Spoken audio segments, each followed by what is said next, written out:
Hello friends, welcome to SSC coaching centre. दोस्तों, SSC GD के लिए हम रेगुलर वीडियो बना रहे हैं। आपका एग्जाम अभी तक हुआ नहीं है तो पूरा वीडियो देखिए, कुछ भी मिस नहीं करना। एग्जाम में जरूर पास हो जाओगे आप। तो चलिए स्टार्ट करते हैं। पहला सवाल है, एक परीक्षा में कुल परीक्षार्थियों में से 70% उत्तीर्ण हुए। यदि अनुत्तीर्ण की संख्या 420 है तो परीक्षार्थियों की कुल संख्या कितनी है? कुल संख्या मतलब 100% का मान, यानी कि जितने भी परीक्षार्थी होंगे सब मिलाकर के 100% होंगे। इस 100% में से 70% उत्तीर्ण हुए हैं। उत्तीर्ण का मतलब होता है पास हुए हैं। अब 100% ने एग्जाम दिया, 70% पास हुए, तो फेल कितने हुए भाई? 30% फेल हुए। ये बात भी क्लियर है।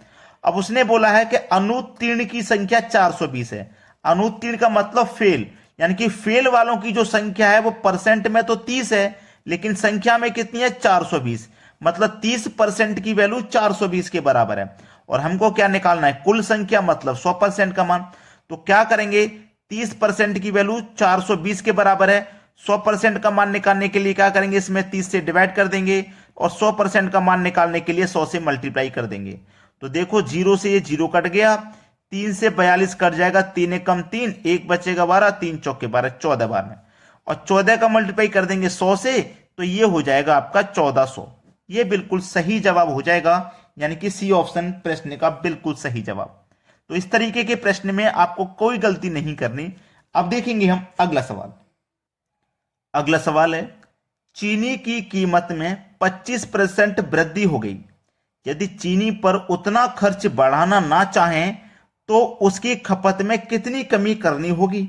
जैसे मान लो पहले 100 रुपए में 1 किलो चीनी आ रही थी, अब 100 किलो में 1 किलो से कम आ रही है। तो भाई हमें पूरे 1 किलो की जरूरत नहीं है, हम तो 100 रुपए की ही लेंगे, अपने ही खर्च को थोड़ा कम कर लेंगे। मान लो ये 1 किलो चीनी से हम दिन में 3 बार चाय बनाकर पी रहे थे, अब 2 बार बना लेंगे, लेकिन 100 ही रुपए खर्च करेंगे। उस तरीके के सवाल हैं ये।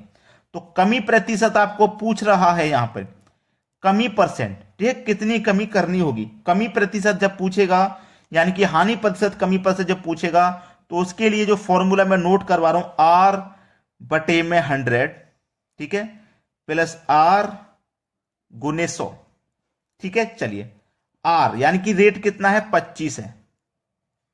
देखो, कमी वाला जब प्रश्न रहेगा ना, कमी वाले में, तो यहां प्लस करना है, और वृद्धि वाला जब प्रश्न रहेगा प्रॉफिट वाला, तो यहां पे कमी वाले में प्लस और प्रॉफिट वाले में माइनस करना है। इतना ध्यान रखना। तो 100 में 25 जोड़ दूंगा, क्योंकि आर की वैल्यू 25 है।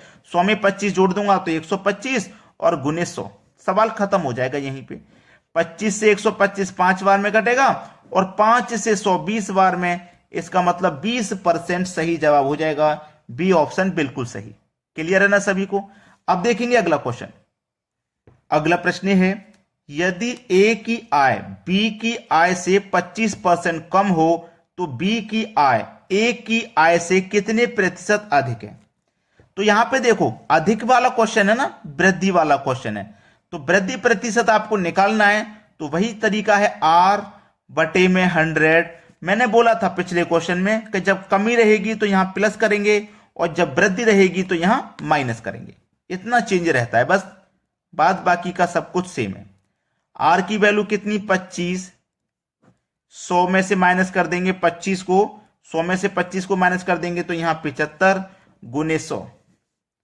25 से 75 3 बार में कटेगा, और 300 100 को कटा दूंगा तो 33.1/3%।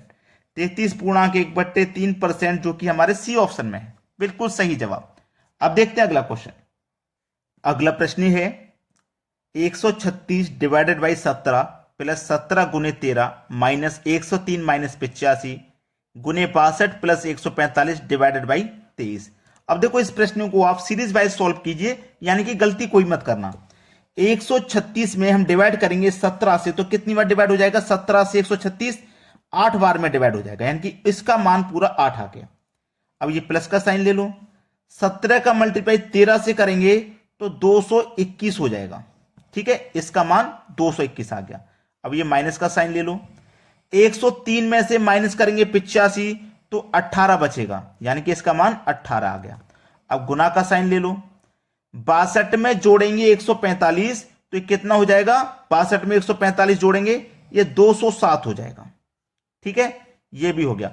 और पूरे के में क्या है, डिवाइड, पूरे में 23 से डिवाइड है। अब 23 से 207 9 बार में कट जाएगा। तो अब आपके पास बचा क्या है, 8 प्लस 221 माइनस 18 मल्टीप्लाई 9, यही तो है। अब 18 का मल्टीप्लाई 9 से कर दो, इसका मान 162 हो जाएगा, और ये माइनस का साइन है। 8 और 221 को जोड़ेंगे तो ये 229 हो जाएगा। अब 229 में से 162 घटा दो, बचेगा क्या, 67 बचेगा। यानी कि डी ऑप्शन प्रश्न का सही जवाब हो जाएगा। सभी को समझ में आ गया। अब देखेंगे अगला सवाल। अगला प्रश्न है, दो ट्रकों की गति का अनुपात 14:17 है। दो ट्रक हैं, ये पहला ट्रक हो गया, ये दूसरा ट्रक हो गया। दोनों की चालों का अनुपात 14:17 है। ठीक है, पहला ट्रक 7 घंटों में 490 किलोमीटर की दूरी तय कर सकता है। ठीक है ना, यानी कि आपके पास टाइम भी है, दूरी भी है, चाल नहीं है। चाल बराबर फॉर्मूला क्या होता है, चाल बराबर फॉर्मूला होता है दूरी बट्टे समय। क्योंकि चाल नहीं है ना आपके पास, चाल निकाल लो। आपके पास दूरी भी है, समय भी है, तो चाल निकाल लीजिए।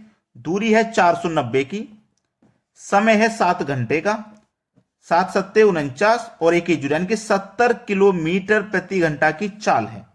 ठीक है ना, 70 किलोमीटर प्रति घंटा की चाल है। तो पूछ रहा है, दूरी तय करता है, पूछ रहा है तब दूसरे ट्रक की गति किलोमीटर पर घंटे में क्या होगी। दूसरे ट्रक की गति पूछिए, पहले ट्रक की तो हमें पता चल गई इतनी है, दूसरे ट्रक की पूछिए। तो दूसरे ट्रक की कैसे निकालेंगे, पहले ट्रक की जो गति है उसे लिख लेंगे। ठीक है ना, पहले ट्रक की गति है उसको लिख लिया। अब हम दूसरे ट्रक की निकालेंगे ना, तो दूसरे ट्रक का जो रेशियो है उससे मल्टीप्लाई कर देंगे। ठीक है, बटे में आ जाएगा पहले ट्रक का रेशियो। ठीक है, बस सवाल इतना ही खत्म है। दूसरे ट्रक का रेशियो अब आराम से निकल जाएगा। 14 से 5 बार में कट जाएगा 70, 17 का 5 से मल्टीप्लाई, 17 पंजे 85, यानी कि दूसरे ट्रक की जो गति है वो 85 किलोमीटर प्रति घंटा है। बी ऑप्शन है सही जवाब। आसानी से निकाल लोगे अब इन प्रश्नों को। चलिए अब देखते हैं अगला क्वेश्चन। अगला क्वेश्चन है, पाइप ए एक टंकी को 4 घंटे में भर सकता है। पाइप ए एक टंकी को 4 घंटे में भर सकता है। पाइप बी से 6 घंटे में भर सकता है। दूसरा जो पाइप है वो 6 घंटे में भर सकता है। अब इन दोनों का एलसीएम ले लूंगा तो 12, यानी कि टंकी पता चल गई हमको 12 लीटर की है। 4 से डिवाइड करेंगे 3 बार में, 6 से डिवाइड करेंगे 2 बार में। कह रहा है यदि वे बारी बारी से प्रत्येक घंटे पर खोले जाएं और पाइप ए पहले खोला जाए। देखो जो ए है वो 1 घंटे में कितना भर रहा है, 3। 1 घंटे में कितना भर रहा है वो 3। पहले पाइप ए को खोलने के लिए कह रहा है कि ए पहले खोला जाएगा, तो पहले घंटे में ए खोला जाएगा, वो अपना 3 भर देगा। इसको बंद कर दिया आप। ठीक है, अब दूसरा घंटे में बी को खोला जाएगा, बी अपना कितना भर रहा है 1 घंटे में, 2 भर देगा। तो 2 घंटे में कितना भर गया, 3 और 2 5 भर गया। अब तीसरे घंटे में इसको बंद करके फिर से ए को खोला जाएगा, ए अपना 3 भरेगा। फिर चौथे घंटे में ए को बंद करके बी को खोला जाएगा, बी अपना 2 भरेगा। कितना भर गया, 10 भर गया। भाई 10 भर गया ना यहां तक, 1 2 3 4, 4 घंटे में 10 भर गया। तो 4 घंटे में 4 घंटे तो पूरे लग गए, यहां तक किसी को कोई दिक्कत नहीं। यहां तक 4 घंटे पूरे लग गए, 10 भर गया। अब भरने के लिए बचा कितना है, 2 बचा है ना भरने के लिए। तो इस 2 को भरने कौन आएगा बी के बाद में, ए ही तो आएगा। तो ए कितना भर रहा है, 1 घंटे में 3 भर रहा है। इस बी को बचे हुए काम को, यानी कि जो 2 लीटर बचा हुआ है, इसे भरने के लिए ए आएगा। ए कितना भरता है 1 घंटे में 3। बस यही सवाल खत्म। 4.2/3, 4.2/3 सी ऑप्शन प्रश्न का सही जवाब है। अब देखेंगे अगला क्वेश्चन।